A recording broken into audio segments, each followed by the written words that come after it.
यही पकड़ लेते छोड़ते इसका हमें बेसब्री से इंतजार था। तो हमारे भी आदरणीय प्रभात रंजन सिंह जी हमारे बीच आए, हमें बड़ी जोरदार तालियों से आपका स्वागत करें कि हिंदुस्तान में कुछ ऐसे लोग हैं जो बेबाकी से लिखते हैं और आम सरोकार की बात को उठाते हैं, बस ताकत है वो हिदायत की बड़ी से बड़ी देते हैं। एक बार जोरदार तालियों से बनता श्री एपी सिंह जी भी मंच की शोभा आप आकर के बढ़ाए। सम्मानित एपी सिंह,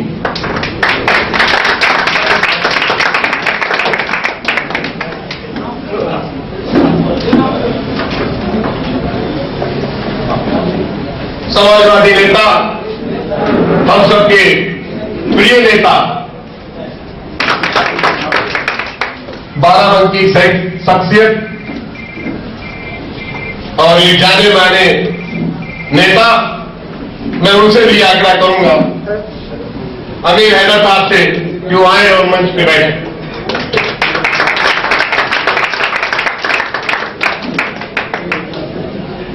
अरे हकीम भाई जी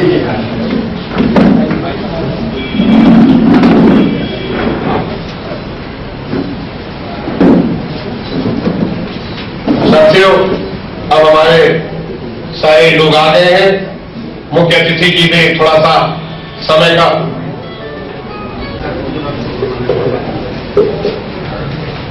अब हम चाहते हैं कि सतीश मिश्र जी माननीय अध्यक्ष का माला अर्पण करके अध्यक्षता और विधिवत कार्यवाही को शुरू कराएं। माननीय अध्यक्ष जी,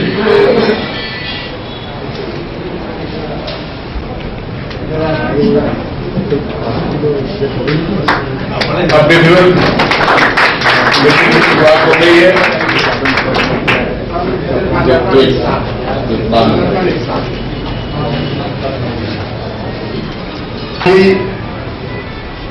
चचा अमीर हैदर जी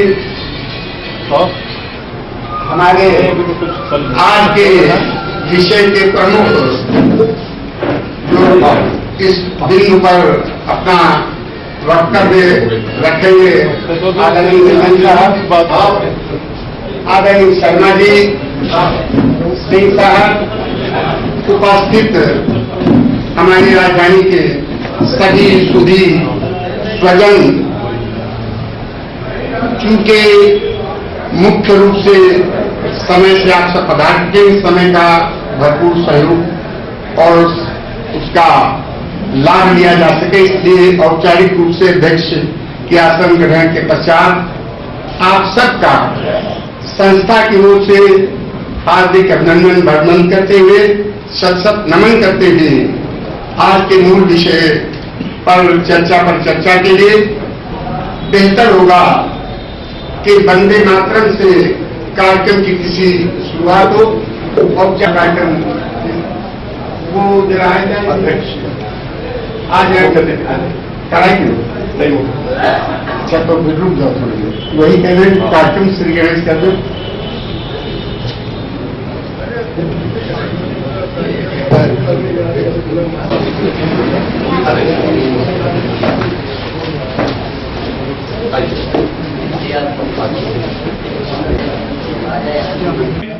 मंत्री भी रहे हैं और आज राष्ट्रीय लोक दल के वो उत्तर प्रदेश के अध्यक्ष हैं।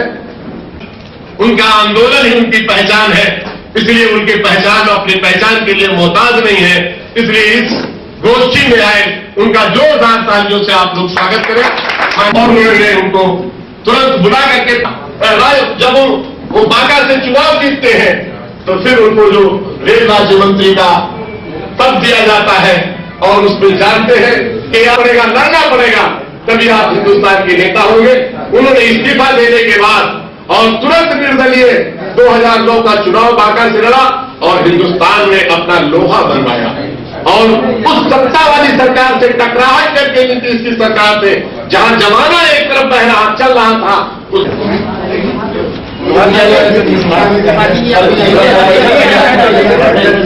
मनसो जात चक्षो सूरजो अजायत श्रोताद्वायुप्राणक्षमुखादग्निर्जायत।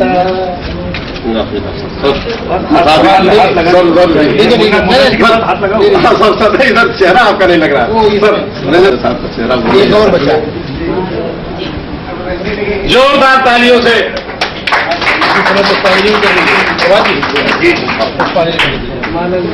अध्यक्ष एक माला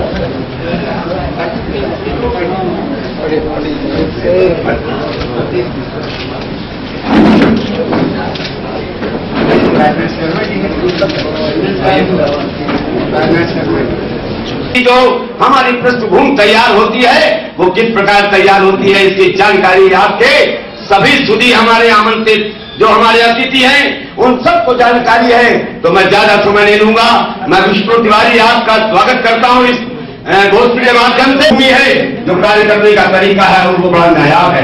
मित्रों मैं चाहूंगा कि सरल जी आए और वेद मंत्रों का जो है उच्चारण करें। श्री सरल जी।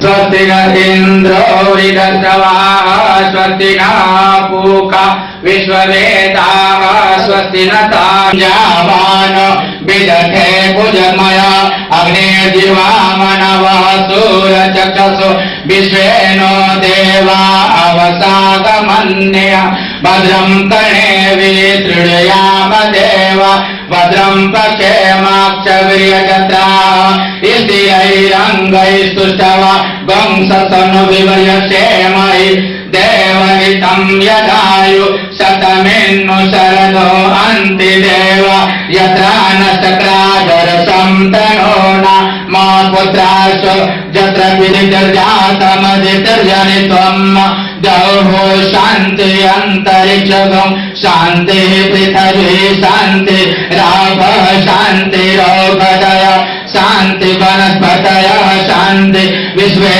देवाः शान्ति ब्रह्म शान्ति सर्वगं शान्ति शान्तिरेव। माहौल को और यहाँ के वातावरण को जो पूरी तरीके से शुद्ध करने में बड़ा योगदान आपने सरल जी दिया। अब जब कार्यक्रम की द्वितीय श्रृंखला की एक और पुष्प की कड़ी जोड़ते हुए मैं माल्यार्पण की प्रक्रिया को शुरू करता हूं। मैं चाहूंगा कि सबसे पहले हमारे बीच में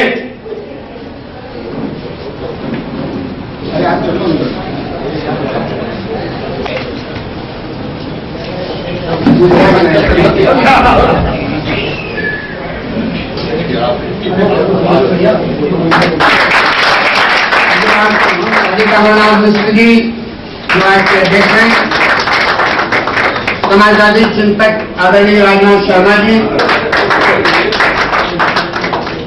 एपीसी जी तथा आदरणीय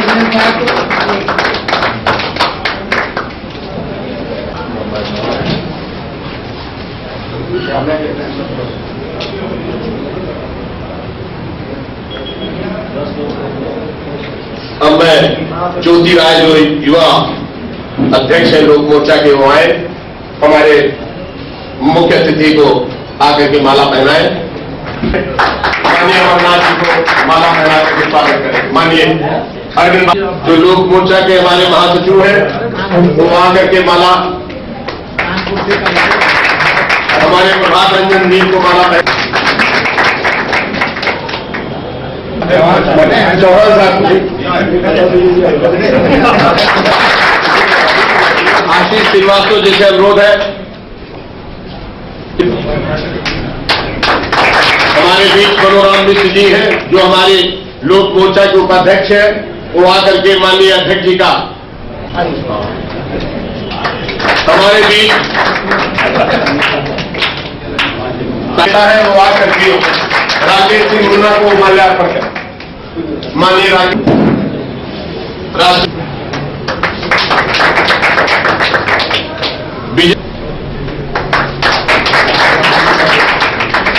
हाँ मैं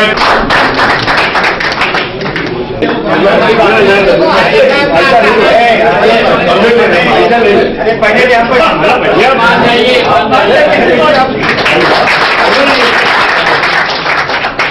अब मैं कहूँगा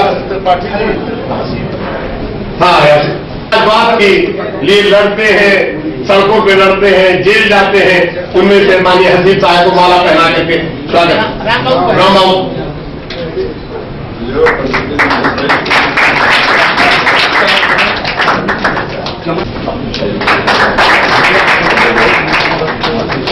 मुख्य विषय है जिस पर हमको सबको चर्चा पर चर्चा करनी है। मैं सबसे पहले आशीष श्रीवास्तव जी से चाहूंगा कि विषय का प्रस्तुतिकरण, क्योंकि मित्रों संसदीय लोकतंत्र सवालों के घेरे में ये विषय है। प्रत्येक भारतवासी के मन में आज पीड़ा है, दर्द है और अपने विचार पीड़ा दर्द है। सर ये कारण है, ये कारण है, ये कारण तो सब जानते हैं। निदान क्या है, विकल्प क्या है, किस तरह से उसमें हम एक प्रबुद्ध नागरिक के रूप में अपना योगदान दे सकते हैं, आवश्यकता इस बात। मैं बड़े आदर के साथ समय की पाबंदी की प्रार्थना करते हुए निवेदन करना चाहूंगा कि जितने कम समय में सागर में अगर आप बढ़ेंगे उतने लाभ इस संगोष्ठी का, संस्था का, देश का और हमारा सबका भला होगा। आज की इस पुण्यतिथि पर उस महान आत्मा की जो वाकई में मुझे बड़ा निकट से उनका सानिध्य प्राप्त रहा। अध्यक्षता कर रहे सतीश मिश्रा जी, मुझको आदेश मिला है कि बहुत संक्षिप्त में क्या करना है ये बताया जाए, क्योंकि क्या क्या कमियां हैं तो यह हर कोई बताता है। विश्व में शासन करने के जितने भी सिस्टम हैं, संसदीय लोकतंत्र उन सभी सिस्टमों में सबसे उत्तम माना गया है। और उत्तम माने जाने के कारण यह है कि हम स्वयं अपने ऊपर शासन करने का अधिकार किसी एक व्यक्ति को चुन करके और भेज करके अपना प्रतिनिधित्व करने के लिए संसद में भेजते हैं। और हम यह अपेक्षा करते हैं कि संसदीय लोकतंत्र में जो भी प्रतिनिधि माना जाता है वो वही काम करेगा जो हम करना चाहते हैं। कि यह आप जुर्माना दे रहे हैं उसी संसद के प्रतिफलन में जिस संसद से लोकतांत्रिक मर्यादा की अपेक्षा होती है। अब मैं मूल कर्तव्य की तरफ आता हूं, थोड़ा सा एक दो बात उसकी आपके ध्यान में डाल दूं। समय कम है, निदान पर यह बात हो रही है कि निदान को आप ध्यान में रखें, अंडरलाइन करके चलें कि मूल कर्तव्य कहता है कि कर्तव्य की धारा में है कि भारत की संप्रभुता की रक्षा करना, भारत की एकता और अखंडता की रक्षा करना, यह भारतीय नागरिकों का मूल कर्तव्य है। बहुत ही अच्छी बात है। भारत की सामाजिक संस्कृति है और उसे अक्षुण्ण रखना भारत के नागरिकों का मौलिक कर्तव्य है। इस परिप्रेक्ष्य को मैं मौलिक अधिकार की तरफ ले जाता हूं। मौलिक अधिकार में वो कहते हैं जीने का अधिकार है, ये आपको जीने का अधिकार है, मौलिक अधिकार है। आप अपनी प्राण रक्षा करने के अधिकारी हैं। ध्यान से सुनिएगा, बहुत इंपॉर्टेंट बात है, मैं जल्दी खत्म कर रहा हूं कि आपके पास यह अधिकार है कि आप अपनी प्राण की रक्षा कर सकते हैं। और मैं सुप्रीम कोर्ट के एक जजमेंट का रेफरेंस दे रहा हूं। दलवीर भंडारी और इनके मित्रा का एक फैसला है और सुप्रीम कोर्ट का यह फैसला बहुत ही कोट करने लायक है। आप लोग भी अपने जीवन में कभी भी इस्तेमाल कर सकते हैं कि दलवीर भंडारी ने फैसला दिया सुप्रीम कोर्ट में कि कानून मानने वाला भारतीय नागरिक उसे कायर नहीं बोल सकते। ये दोनों चीजें आप बहुत मौलिकता से इस पर विचार करें कि ये दोनों चीजें कितनी कॉन्ट्राडिक्टरी हैं कि भारत की रक्षा करना आपका हत्या के लिए की जाने वाली हत्या और खुद को बचाने के लिए की जाने वाली हत्या, दोनों एक ही कानून है। कितना सड़ा हुआ कानून है कि अगर इस कानून को नहीं बदला गया, अगर इस संविधान को नहीं बदला गया, अगर मौलिक आजादी के कॉन्सेप्ट को नहीं बदला गया तो शायद हम आने वाली नस्लों के साथ ईमानदारी नहीं बरतेंगे। इसलिए कि आने वाली नस्लें हर पल, हर मोमेंट क्रांति में जिएंगी। और वो सारी अवधारणाएं जो पहले पुराने लोगों ने कही, वो सारी अवधारणाएं व्यावहारिकता के धरातल पर खंडित हो चुकी हैं। नई नस्लों को शक्ति देनी है, और शक्ति तभी देंगे जब आजादी का अर्थ बताएंगे, और इस हड़बड़ी में ली हुई आजादी के अर्थ बताएंगे। उनसे बताएंगे कि बेटा गलती हो गई, अब हम मौलिक संविधान रचे, समानांतर संविधान रचे। और संविधान, शर्मा जी, मैं बहुत ही भावुकता के साथ, लेकिन वो कहते हैं अंग्रेजी में व्हाट आई से आई मीन, कि किसी की देश, किसी की पैतृक संपत्ति नहीं थी कि आपने समाज किया। हम अगर आज आजादी नहीं होती, मिली होती, तो शायद हम लोगों में से कई साथी सरदार भगत सिंह और चंद्रशेखर आजाद की श्रेणी में रहते, फांसी लगाते अपने आप को। लेकिन कुछ खास लोगों ने साजिश की पूरे देश के साथ। आप कभी सोचते हैं कि ये दोनों देश एक होता तो हम लोग आज क्या बवाल कर रहे होते? तो किसी की जिसकी संसद में बहुत कमी है, अगर इस संसद को बचाना है, अगर इस देश को बचाना है, निदान की बात कर रहा हूं, समानांतर संविधान के बारे में सोचें, कोई पहल करें। मैं अपने आप को, मैं मुंडी देने के लिए तैयार हूं, शीट देने के लिए तैयार हूं, समानांतर संविधान की रचना के बारे में बात करें। साथियों, इसको केवल एक विचार गोष्ठी मत मानिएगा कि आए और भाषण दिया और घर चले गए और बोला कि बहुत बढ़िया बोले।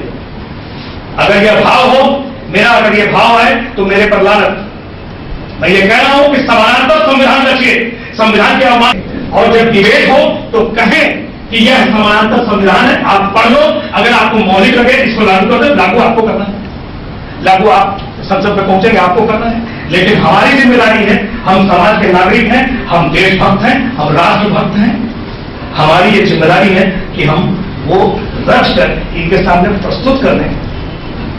आप लागू करें, और लागू अगर नहीं करेंगे तो नस्लें छोड़ेंगे नहीं।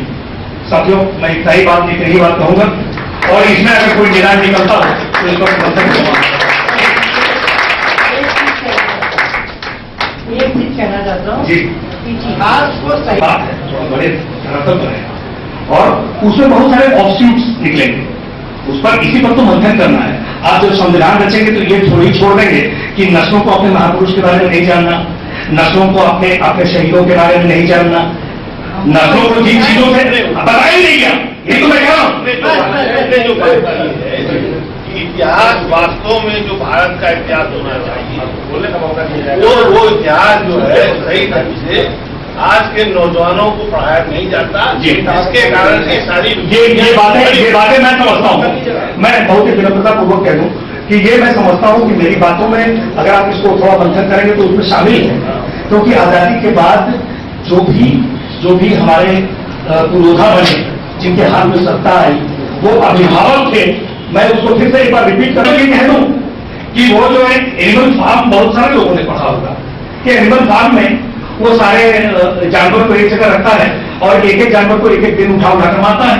मैं बहुत ही जल्दी समाप्त कर दे रहा हूं कि वो एक एक जानवर को उठाकर मारता ही हो, और उसके दिमाग में यह आ जाता है कि मैं तो सिंह हूं। रहता है भेड़, और उसके बगल वाला भेड़ उसको वो उठा कर ले जाता है, और वो उसकी तरफ देखता है और कहता है कि ये तो भेड़ है, मैं तो सिंह हूं।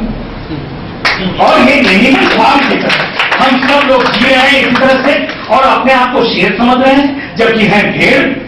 और जिसको भी कोई पिक कर ले, उठा ले, और दूसरे को सोचेंगे कि ये तो भेड़ है, मैं तो सिंह। साथियों, इंडियन डेमोक्रेसी की यही स्थिति है। नमस्कार।